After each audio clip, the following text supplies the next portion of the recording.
Namaskaram. Welcome to yet another episode of Arimugam, the introduction.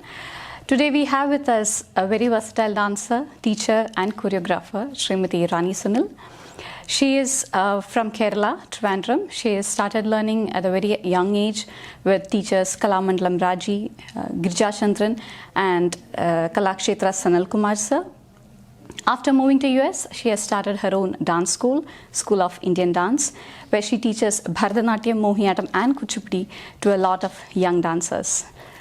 Welcome to our program. Namaskaram. Happy Onam. Happy Onam. It's a very mere coincidence and a very happy coincidence that we both are from the same town, same teacher. So, yeah. ഒരുപാട് സന്തോഷം. തീർച്ചയായിട്ടും same teacher and student ആണ് അറിയുന്നതിൽ വളരെ സന്തോഷം. And happy Onam to you. Thank you so much. Happy Onam. So, coming from India, the way we have learned in person with teacher, how we learn the art form, how we understand, it's all quite different when we come to US. Yes. The way we teach, how the students come, everything. Yes. How has been your teaching experience in the US all these years? It's very challenging. Okay. But I developed my own style of teaching, and I would say I'm pretty strict. Okay. So it doesn't matter whether we are learning from in US or from India. They should keep a discipline first. Correct. So I'm more towards the discipline factor. Okay. So my kids, my students, I make sure that they are following their routine, they are following the discipline. Okay. That's what matters.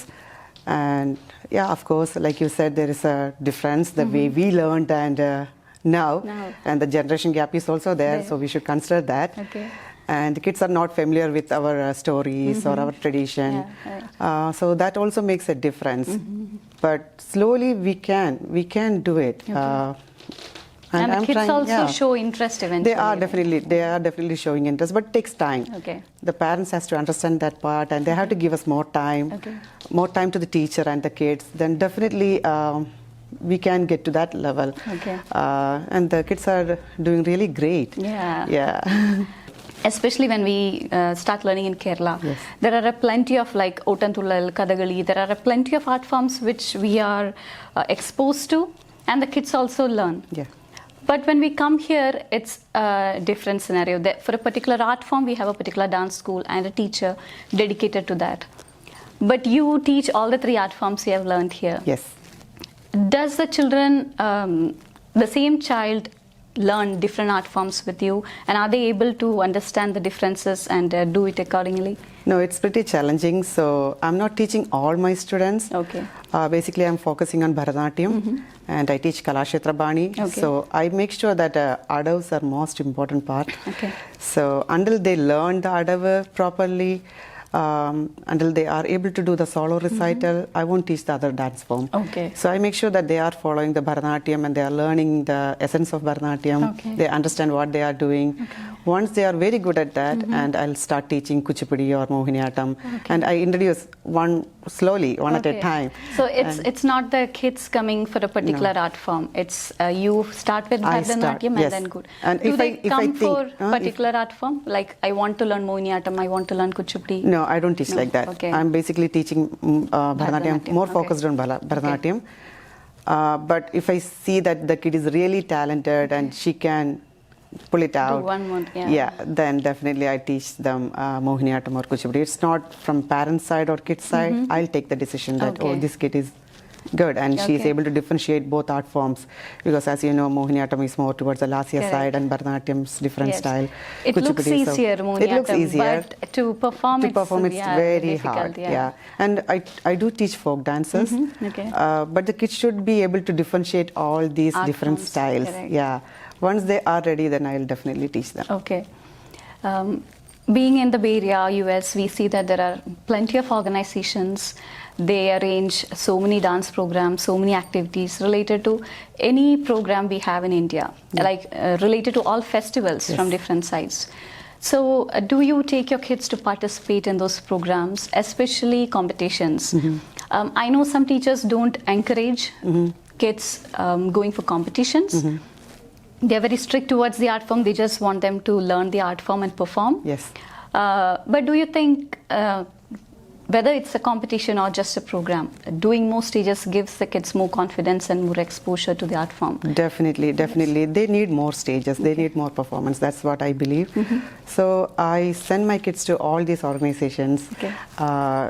It's not just particular about a Kerala organization or Telangana, the Bata or Manga or Maitri. I send them to all the organizations. Wherever they get an opportunity, I send them. And I can see that difference. The more they perform, the more they confident they are getting, and they are developing interest, and they are excited. Every performance they are getting more excited, and I do send them for competitions. And back in India, there will be a lot of people and tough competitions. Yes. It's very difficult to differentiate who did the best, and they just get one prize. I know. But I see it's a bit different here. Here we'll be having the first, second, third, then few consolation prizes, then few participation prizes. That's true. At the end of the day, all the participants will have something or the other when they come out. Yeah. So I don't see most of the time kids understand or get the idea that, okay, I should try better next time, or they are more like, well, I at least got a trophy or certificate. So which do you think is better? Do the kids understand the importance of that? Okay, maybe she did better than me, it's fine, that kind of... Yeah. That, I think that parents and teachers, that's their responsibility to tell these kids, because they are kids, they don't know. So they're like, okay, I didn't get it, maybe I'm not good. So they might lose their confidence. So before I send them for the competition, I make sure that every time to all my students, I always tell them, just take it as a stage. Don't take it as a competition. Perform your best, try your best. Whether you get it or not, you just perform your best and show what you can do to the other people and learn from other people. And competition, I prefer competition because they'll get to watch good performances and they can see people from other teachers, they are coming and doing solo items, right? So when we usually go to organizations, it's like a group performances. So my kids are, in that way, my kids are totally fine so far. And whether they get the prize or not, they don't cry or they don't feel bad. And they are very happy, and I got a chance. Right. Yeah, that's what I'm looking at, yes. What were your challenges teaching online? Onlines are definitely challenging, but I don't want to take a break. It's not for me, it's for the students. You know that, you're a classical dancer, so you know very well. If you stop that practice, if you stop learning, then everything we did all these years, it's gone. We have to start from the beginning again. So I don't want to give that break to the students. So I did online classes. It was quite challenging. First 2 months, it was a struggle for both kids, parents, and for me. Then they slowly learned how to come on time and how to use the time wisely. But definitely in person is better, always better. This technology is amazing. So I'm very glad. You have everyone at a tip of the finger. You just have to call. Everything is It's convenient for both the parents and teachers, even for the kids, their comfort zone, they are learning. But it's challenging too. During the online session, we give more importance to the theory part. So they learned theory. We started the theory classes actually during this pandemic time. Coming to the theory, how important do you think is theory, Natvangam, etc.? When I was a child, I always thought Natvangam is something only for the teachers.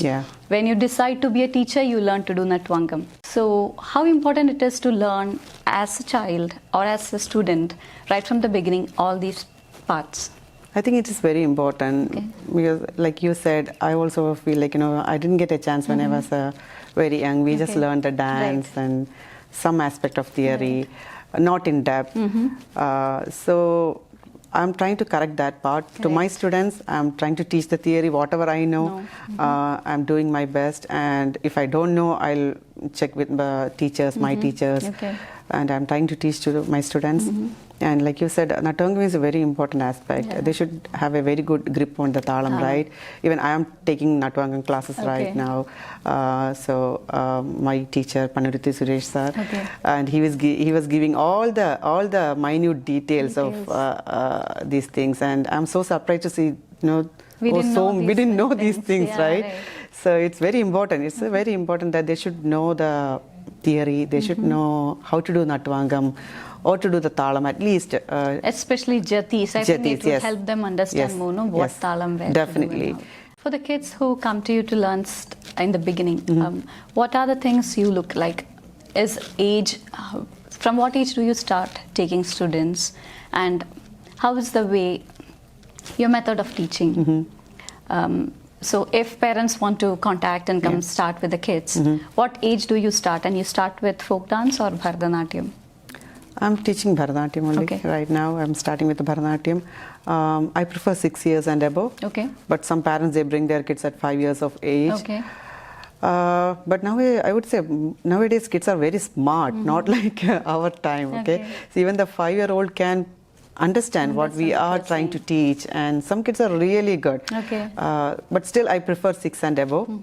And like in the beginner level class, we start with the meditation. Yeah, okay. They close their eyes, they focus on their breathing, they calm down because they are very small. So I make sure that they calm down first, then we do the stretching. Okay. Then we do adava, tattadava most. For the first year, we are focusing on the tattadava, posture, aramandalam, because these kids, they don't know that posture, how to, Sit properly. Yeah. And it's quite challenging for them, and practice also is not there. So I make sure that they are doing those steps for the first 1 year. Since you mentioned meditation, while we were learning, it was always just few stretches, and like you said, adavus. Tattadavu for half an hour, and we'll be done with the stretches. That's it was true. like, but now I see that almost all dancers relate yoga and dance. Every dancer would be doing, the breathing pranayamas, the yoga stretches, and learning in depth. How much important it is, do you think, to learn yoga or do the breathing exercises and all those things for a dancer? Is it important to learn, or just like we learned, the dance itself would make a good performer? No, I don't think it's that essential, because we learned it. Yes. Without meditation, we did it. But it definitely helps. It definitely helps. Okay. And especially the beginner level, that's needed. Okay. Otherwise, they keep on talking. Okay. Get distracted. Yeah, they're distracted. Easily, no? Yes, Okay. yes. How often do you encourage your kids to watch performances? They already have so much of screen time now, but still, performance, watching other performance, how important it is for kids who learn an art form? It is very important to watch good performances, because in India we got a lot of opportunity to watch it live. Correct. In temples, always some performance going on, or we are performing. Yes. So we had opportunities there. Here they don't have. So the only thing we can do is to tell them to go. We have to tell them, go find this person's video and watch. You will get to learn how to do the abhinaya part. Inspired. Yeah, and how to use the stage. So that's important factor. But I don't tell all the kids. Okay. I don't tell all the kids. Those who are doing solo recitals, or I think if they are ready to do an item, then I'll ask those kids to watch some particular people's gives video. Gives them some experience and some learning to watch the video. And I do tell them, don't follow them blindly. Just develop your own style. But watch how they are utilizing the stage and how they are giving the expression. Okay. So, coming to the end almost of this, I just want to ask one particular thing which we have been doing. There is no concept of Arangetram back in Kerala. At least I wasn't aware of that much.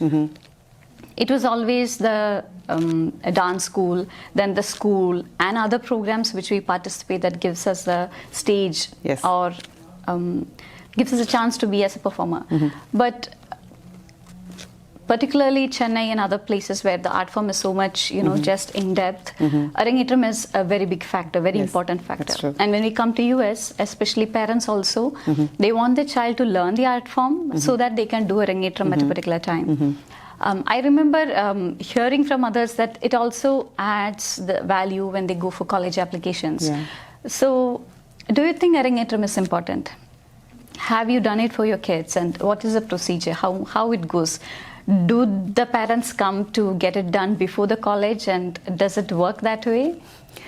I think Arangetrams are very important because they are getting a chance to showcase whatever they learned, or maybe they are showing even to their parents, okay, I can do this 1.5 hour show or 2 hour show, solo recital, and they are also getting confidence.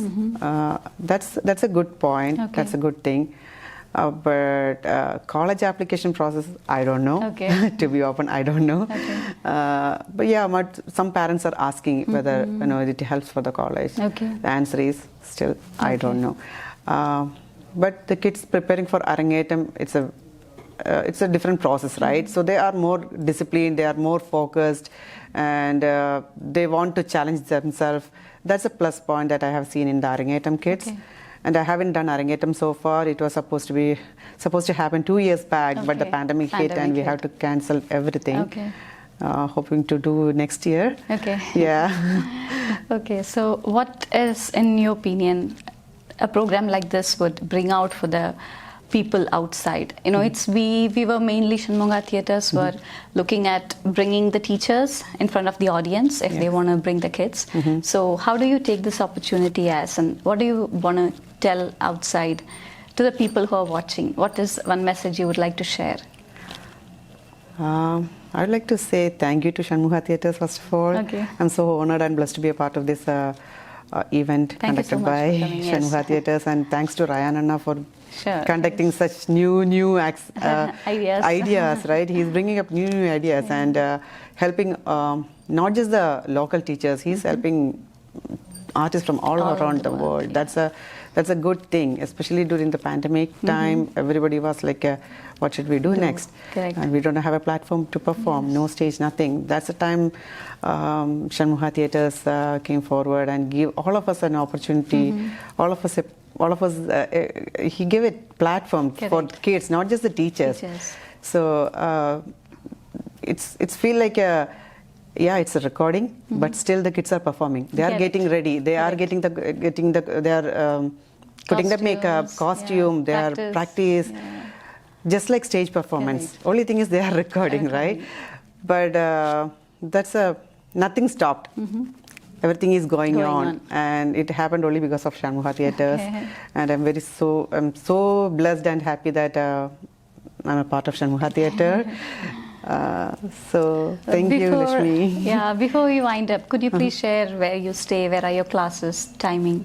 How do people contact you if they would like to bring the kids to you? Yeah, I stay in San Jose. I take classes in San Jose. And I have a website. I have a Facebook page. It's School of Indian Dance. So www.schoolofindiandance.com. That's my website. All the details are there. And if they are interested, they can. There's a form in that website. They can fill out the form, and I can contact them. But like I said before, I strongly recommend 6 years and above, because I'm getting a lot of inquiries, 3.5, 3-year-old. It's very challenging. And one more thing I would like to add, before they enroll their kids to dance classes, like serious lessons, Bharatanatyam, Odissi, Kathak, whatever it is, they should understand one thing: it's a long process. And it's a dedication that we need from parents' side, kids' side, and teachers' side. And they need to be patient. Don't ask for a next day stage. So give us some time. Then we'll do. Thank you so much for coming. Thank you, Lakshmi. Thank you so much. Thank you, Shanmukha Theaters.